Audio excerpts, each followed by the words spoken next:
Aliás, impunidade, eu acho que a impunidade é uma das razões que leva esse pessoal à rua.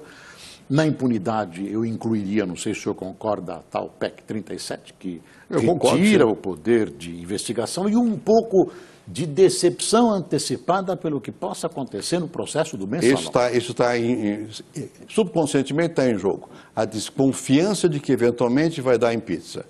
Né? Isso é muito ruim. Mas ainda há a crença de que eles serão punidos. Não, eu creio que serão punidos. Não estou dizendo, mas há uma possibilidade de que talvez não seja. Não, eu sei, o que começa a existir é essa possibilidade. Eu não acredito não acredito que chegue a esse ponto, mas se sente que há uma postergação, enfim, isso tudo, a população está cansada, há uma fadiga, há um cansaço de tudo isso. E tem que responsabilizar. Agora, será que a oposição, que nesse período, ela foi assim um pouco tímida? Ela é tímida até hoje. Ela é tímida, ela é quase iniciante. Será que ela tem condições de reunir forças para ter um projeto, uma ideia de como conduzir o Brasil nesse período? Veja você, eu não creio que uma pessoa ou um partido ou um segmento tenha, mas eu acho que nós precisamos pelo menos forçar nessa direção. Quando eu digo aqui, o rumo está errado, não tem estratégia, eu digo, há uma outra estratégia. Né? Nós não precisaríamos apostar, como nós apostamos, de que poderíamos nos isolar cada vez mais e crescer aqui dentro. Não está certo isso. Nós temos uma crise dramática no setor manufatureiro brasileiro. Já se discutiu o que era a taxa de juros, que é o câmbio. Pode ter sido em parte, mas não é só isso não. É que nós nos desconectamos dos grandes fluxos que existem no mundo e nós estamos ficando cada vez mais fora desses fluxos. Porque nós resolvemos, isso foi resolução a partir, sobretudo depois da crise mundial, a ficar cada vez mais apostando no isolamento ou numa coisa mítica. Quem sabe juntos nós todos aqui, Venezuela, Bolívia, Brasil, Argentina, vamos ser o futuro da humanidade. Nós não vamos ser assim. Nós precisamos entender que o mundo mudou muito, que você hoje tem uma integração muito grande entre cadeias de produção e que a defesa do interesse nacional, que tem que ser feita sempre, é nesse patamar e não no recuo. Nós temos que nos afirmar pela participação e não nos afirmar com medo, pelo recuo, fechando, procurando tarifas, dando proteção, aumentando, dando mais subsídio, mais subsídio, mais subsídio. Isso é o passado, é o farol na popa. Então, mas um novo projeto precisa existir. Nesse sentido, e com todas as consequências disso. Mas o senhor acha que esse novo projeto, desculpa, Gabriel, o senhor acha que esse novo projeto está sendo trabalhado na área da oposição? Nós sabemos, né, presidente, que a nossa oposição é uma tristeza. Como é que a oposição, não é só a oposição, o Gabeira foi deputado, eu fui senador, como é que funciona o sistema político? Ele não funciona nessas vanguardas, a vanguarda vem da sociedade. As ideias vão surgindo na sociedade, vão sendo absorvidas. Essas ideias começam a existir. Leia o livro que o Baixa preparou, Edmar Baixa, sobre a questão, várias questões, são vários autores, tanto na área social quanto na área econômica. Há muito debate nos jornais, no setor técnico, mais do que no político. Não é? Então, eu acho que essa é a possibilidade. Se eu fosse ainda presidente da República, ainda bem que nesse momento eu não quero ser, não é? Eu já teria convocado, vou dar um exemplo concreto. Aqui vocês mostraram o negócio do apagão. O que eu fiz quando houve apagão? Primeiro, fui surpreendido. Tudo bem, mas você não tem o direito de dizer, fui surpreendido, não faz mais nada. Primeira coisa que eu fiz, eu chamei todo mundo, PT, PCdoB. Eu fui. Você foi. Falando com parentes diariamente. Diariamente. Né? Abriu o jornal. Depois eu chamei gente da sociedade. E vamos juntos ver. Mandei fazer um livro branco para dizer onde é que nós erramos.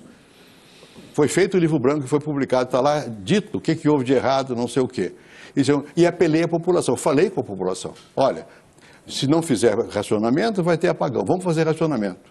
Fui para a televisão e falei com sinceridade. Num caso dramático. Agora, eu vou reunir os poderes constituídos. Não são os poderes constituídos. Vou ouvir. Não, já devia ter feito, chamar, conversar. Interessante, né? Tanto para o governo quanto a oposição, eu observando as declarações da presidente, é que eles continuam vivendo no mundo analógico. Ela não falou nada sobre a necessidade de integrar a participação digital. Ela não mencionou esse assunto. Não. Esse assunto não existe, né? E eu acho que isso também empobrece muito tanto o governo e a oposição. O mundo político vive no mundo analógico e a sociedade já está no digital. Então, mas eu acho, respondendo a sua pergunta, quer dizer, eu sei que é difícil, mas eu acho que pode ser que eu sou um otimista e inveterado, eu acho que nós temos potencialidade no Brasil, apesar de tudo isso. Mas a minha pergunta foi específica para a oposição, mas já pensando em 2014. Eu acho que a oposição já tem gente, eu citei alguns, posso citar outros, né? Já tem gente pensando no que fazer. Agora, mas pensar nunca faltou lá. Pensando em escrever, pensando em escrever e falando com a liderança. Agora, há um outro problema. Nada disso vale na política se não for vivido por quem está no exercício da liderança, sobretudo para quem é candidato. Onde o momento em que a população eventualmente ouve, ela ouve o candidato. Ela pode ouvir o Gabeira, pode ouvir a mim, pode ouvir qualquer um de nós quatro, nós podemos ter alguma influência, mas nós não temos poder. E quem tem poder é mais ouvido. Quem tem possibilidade de poder também é ouvido. Então, nós estamos preparando a oposição para esse momento. Eu, pelo menos, faço o que eu posso, no seguinte sentido. Ou você, primeiro, ouve muito a população. Eu posso dizer com tranquilidade, eu sou velho, ex-presidente da República, tenho ligações mundiais e fui para as favelas, para entender melhor a questão da droga. Fui lá, fui eu ver. Né? Quer dizer, eu acho que se você perde o contato direto com os setores da sociedade que não são visíveis, e eu não me referi à questão da droga, mas não é só não. Vai para a periferia de São Paulo, ou se você não pode ir diretamente, ouça quem está lá. E você vai ver que o mundo não é uma maravilha, que o sofrimento é muito grande, que o medo existe, que a violência que nós todos falamos, lá ele sofre a violência. E o homicídio que é grande, quem morre é o pobre. O senhor liga isso à pobreza, à violência? Não, não ligo à pobreza, não. A pobreza não seria culpar a pobreza porque ela não é culpada.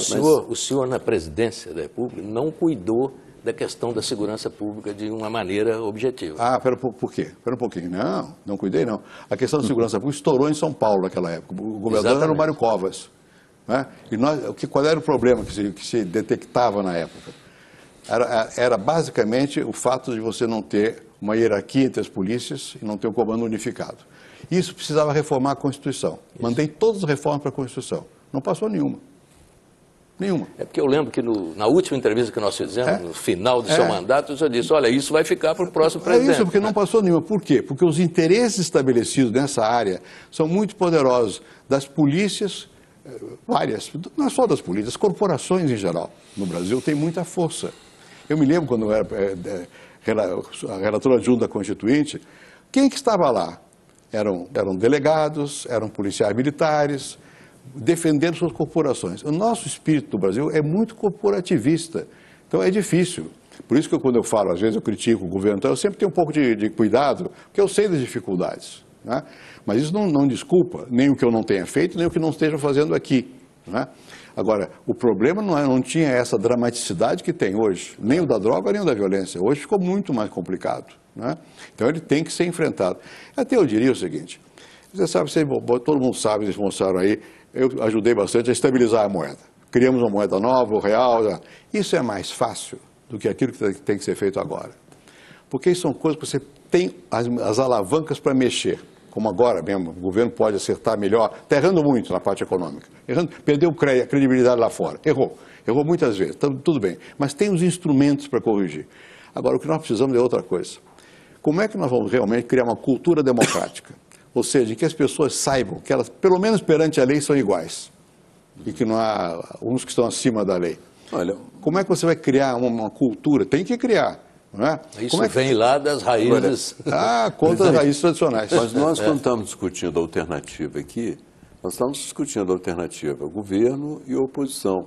Diante de um Brasil que já apresentou atores completamente novos. Quer dizer, vai ser impossível pensar uma alternativa para o Brasil sem levar em conta os novos atores que surgiram. A sociedade. Quer dizer, nesse sentido que eu acho que houve uma regressão política no Brasil. Porque a sociedade civil que brotou com energia no final do regime autoritário, e que eu fiz o que pude para que ela continuasse com energia, ela foi em parte cooptada. O sindicato hoje, a UNE hoje, o que ela é? O que ela é? Uma agência de um partido para coletar ingressos de meia entrada. Agora, presidente, está na rua hoje? Como é que o senhor acha? Essas multidões que estão nas ruas hoje, o ano que vem tem eleição presidencial. Que perspectiva o senhor vê de participação dessas multidões na eleição? Que tipo de influência ela pode ter? Se a eleição fosse daqui a 2 ou 3 meses, isso teria já um efeito imediato. Como é daqui a 1 ano e meio? Depende.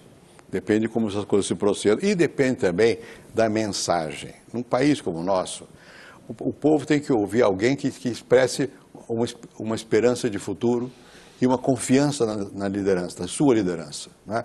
Como nós somos um país corporativista e, além do mais, personalista, que pode parecer uma contradição, não é? Mas não é, a mensagem é muito importante. E se a população sentir que essa mensagem vem realmente com força, vem da alma, e que essa alma foi criada na briga, no conhecimento da realidade, dá para avançar. Eu não sou pessimista nesse sentido. Presidente, a dificuldade de avançar é que, suponhamos que apareça a alma, não é? Mas o que as pessoas estão dizendo na rua, e dizem para mim também muitas vezes e tal, é que não adianta ter um político com boas intenções ou com alma lá, porque não deixam avançar. Então a sensação que eu tenho é de que uma eleição só teria legitimidade do ponto de vista de incorporação desse pessoal no Brasil se houvesse uma reforma real antes. Mas o ovo e a galinha, né?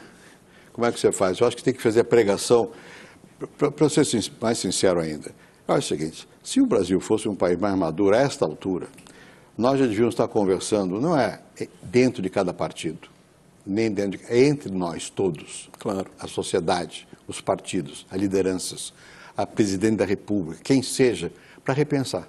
O que é que dá para fazer? E tínhamos que nos comprometer. Principalmente, você tem 3 ou 4 grandes partidos. Se houvesse grandeza para que fosse possível um pacto entre esses 4 a respeito de 3, 4, 5 pontos fundamentais, então, por aqui nós podemos mudar. O senhor não acha, presidente, que já está provado que no Brasil esperar que mudem o sistema, aqueles que se nutrem do sistema, é uma espera ociosa? Eu não estou falando daqueles que se nutrem do sistema. Não é possível que não tenha liderança aqui que esteja acima disso aí. Tem que ter. Né? Se não tiver, não tem saída. Só tem saída, é a rua. É o que está acontecendo, é a rua. A rua vai e protesta. Mas chega um momento que você tem que transformar esse protesto em alguma coisa mais institucionalizada. Como é que faz? Né? E você vê que houve nesse sentido, por isso que eu me refiro sempre, eu acho que houve uma involução política. Eu acho que o fato de que você conseguiu um partido que vinha com a ética o dia inteiro, falando da ética, se lambuzou, como se lambuzou. Na participação. Ética e participação. Se lambuzou no que se lambuzou e, ao mesmo tempo, cooptou tudo que podia. Não é? Perdeu qualquer sentido de uma coisa que seja mais sincera. Isso atrapalhou muito, diminuiu muito as esperanças. Não é? Quer dizer, porque você tinha a possibilidade, eu já disse uma vez, vou repetir aqui, quando eu terminei o governo e passei para o Lula, eu passei com emoção. Eu achei que fosse possível um diálogo. Não, foi um eleitoralismo. Quem é o inimigo? É FHC e o PSDB. Por quê? Porque pode eventualmente ganhar uma eleição. É possível isso? Sem discutir alguma possibilidade de alternativa? Está errado isso. Bom, está errado, sei lá se está errado. Mas o fato é que eu acho que nós precisamos no Brasil alguma coisa forte. Quer dizer, esse é um momento que precisaria que as lideranças tivessem a grandeza de dizer, olha, estamos errados, vamos ver o que dá para consertar. Ingenuidade minha? Talvez, mas eu prefiro morrer ingênuo acreditando. Se não compreenderem, eles vão ouvir isso todo dia. Precisa ver se as lideranças não vão ser rejeitadas. Vamos pedir licença, nós vamos fazer, presidente, um pequeno intervalo e voltamos já com o Canal Livre.